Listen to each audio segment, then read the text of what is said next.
ਤੇ ਲਓ जनाब दोस्तों की फरमाइश वास्ते माशाल्लाह प्योर वाइट मक्खी चीनी प्योर मदरसा नस्ल की लिया ने चिट्टे तल दे विच।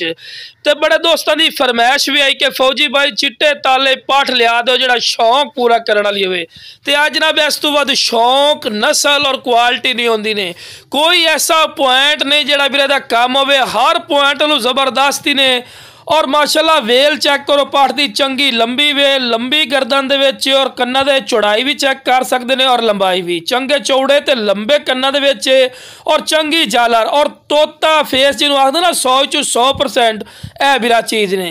तो बिल्कुल बराबर दे थल्ला ते दोम वेखो बिल्कुल तीर वाली कार सीधी दोमी सू और बिरा इस तो बाद नस्ल और क्वालिटी नहीं होंदी।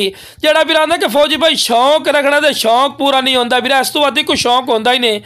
खूबसूरती वेखो तो मुँह खीरी हाइट 35 तो 36 इंच तो मुँह खीरी ने और बिरा एक क्रास भी हुई ने वाजे गल कर दे भी है बिरा गब्बन भी है तकरीबन 1.5 महीने की, लेकिन सौदा खाली दा सी और चंगे हैवी ब्रीडर तो क्रॉस हुई है क्योंकि चंगे कद 35-36 इंच बिरा बड़ा कद होंदा पिया। तो बिरा जिस बिरा नूं चाहिदी ना इस तो बाद शौक क्वालिटी नहीं होंदी ने। तो स्क्रीन ते नंबर चल रहे ने, इस ते राबता करके